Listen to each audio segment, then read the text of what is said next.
My name is Lydia Akullo.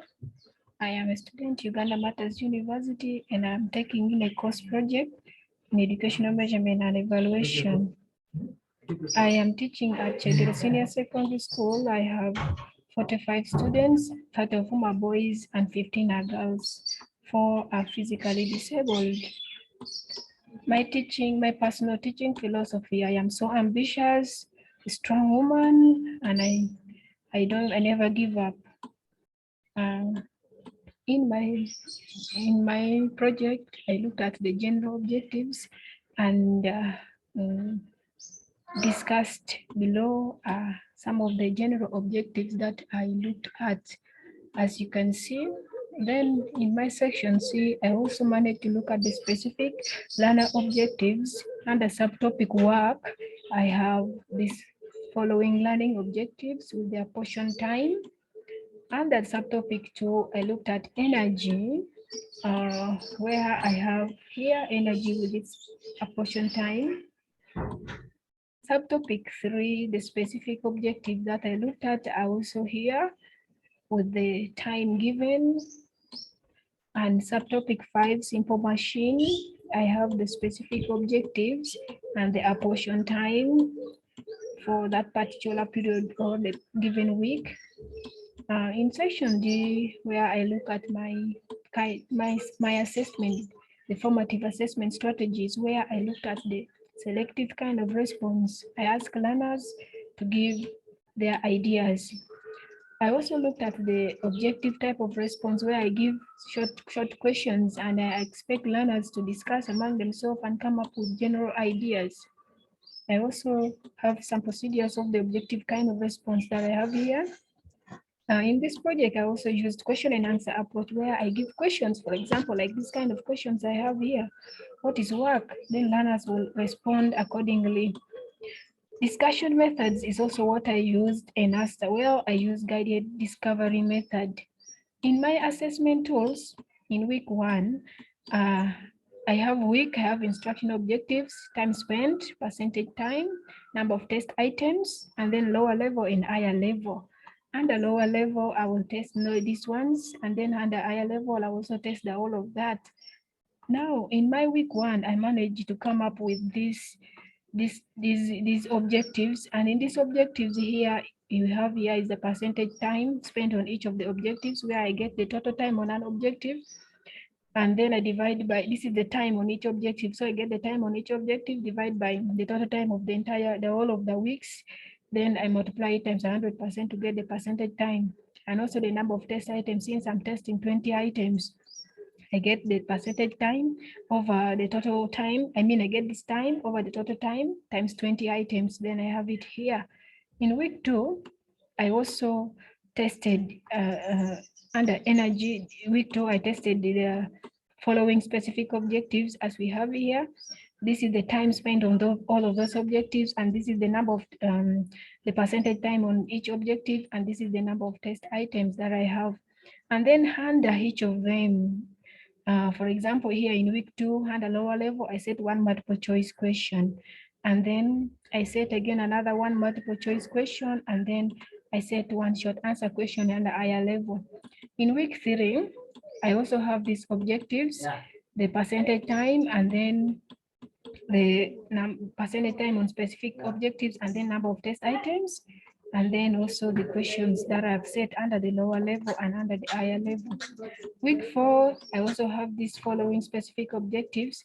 I have the time spent on each objectives, percentage time, and then here I have the number of test items, and then here I have the questions that I have decided to set on those lower level and higher level. Week 5, I also have the objectives, time, and then number of test items, and then the questions I would want to set. Week 8, the objectives are here, the time of each objectives, and so on and so on. Now, at the end of this, the total time that I will get for all the items will be 1440.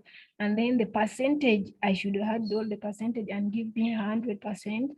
My number of test items are 20. That's why you see here I have 20. And then under lower level, I'm going to test 9. Under higher level, I'm going to test 11. When I total them, they give me 20. Now, in my assessment tools, I managed to set these exams, this exam of senior 2 class. I have objective questions because I have 2 sections, section A, section B. Objective questions where learners are going to select the correct answer. If A is correct, they will select. If B is correct, if C is correct, if D is correct, they will select one and put it in the box. Now, as we proceed, I also set up in section B. Here I have the structured questions where I expect learners to fill in the gaps, the correct answer they fill in there. As they proceed, they answer in those spaces that I have provided for them. And I have set also these questions using, and when I total them, they are 20 because I'm testing 20 items, as we see. So plus their A, B, C, D, when I combine them, they will total me up to around 20 items. Now I decided to use this rubric to test, to mark what I have set. And in each question, I have a rubric. When the correct answer, I give 1 mark. Wrong answer, I give 0 marks. And this is the rubric for each question that I have used in testing of my learners. So in question 14, you can see I have here marks provided. Then here, in case the learner put correct answer, in case they don't put correct answer, I also know what to give them. And then as I proceed, I also looked at the marking guide. I had to set the guide because for me to mark the work, to make sure I am accurate, I must have the guide. To make sure I'm not malicing any students, I have my guide as I have it here. Now, I also, after that guide, for section A, B, and C, now I also had to test the validity of these exams, where I gave it to the senior teacher, my colleague, to check on the errors, and after checking on the errors and made some corrections. So corrections were made, and I saw that the work was good, and that's when I had to offer it to my learners. It was reliable when I set different questions, but from the same contents, the same order, and also to measure the knowledge, skills, and level of my learners. Now, as I carried out these objectives, in doing this project, I have learned a lot. It has helped me to know how to set questions. It has helped me to know that upon setting a particular question, I must give its marking guide, and after giving its marking guide, I must be in position to